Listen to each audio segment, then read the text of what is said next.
ஒரு அரசியல் கொலையில தொடங்கி படத்தை வேற லெவல்ல எடுத்துட்டு போயிருப்பாரு நம்ம டைரக்டர். பெரும்பாலும் நிறைய பேருக்கு டைரக்டர் ஆர்.கே. செல்வமணியை நடிகை ரோஜாவின் கணவராக தாங்க தெரியும்.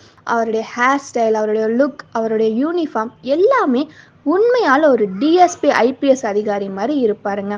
ரொம்ப எக்ஸலண்டான படங்க.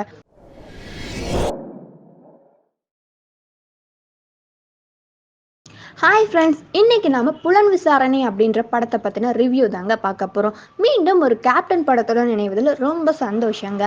நம்ம புரட்சி கலைஞரை ஒரு போலீஸாக அங்கீகரித்த சூப்பரான அரசியல் படம் தாங்க இந்த புலன் விசாரணை. இந்த படம் பார்த்தீங்கன்னா 1990 வெளிவந்த சூப்பர் டூப்பர் ஃபிலிமுங்க. இந்த படத்தை டைரக்ட் பண்ணவர் ஆர்.கே. செல்வமணி.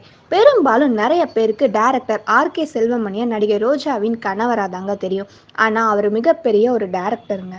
அவருடைய எல்லா படங்களிலுமே அரசியல், சூழ்ச்சி, தந்திரம், ஆக்ஷன் இது எல்லாமே நிறைஞ்சிருக்குங்க.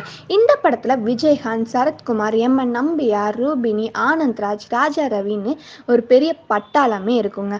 வழக்கம் போல் நம்ம இளையராஜாவோட மியூசிக் வந்து பார்த்திங்கன்னா பயங்கரமாக இந்த படத்துக்கு சப்போர்ட் பண்ணியிருக்குங்க. ஒரு அரசியல் கொலையில் தொடங்கி படத்தை வேற லெவலில் எடுத்துகிட்டு போயிருப்பாரு நம்ம டைரக்டர்.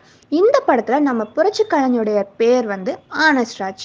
இந்த படத்தில் அவருடைய ஹேர் ஸ்டைல், அவருடைய லுக், அவருடைய யூனிஃபார்ம் எல்லாமே உண்மையால் ஒரு டிஎஸ்பி ஐபிஎஸ் அதிகாரி மாதிரி இருப்பாருங்க.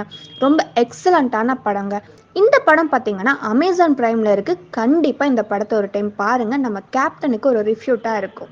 Thank you friends.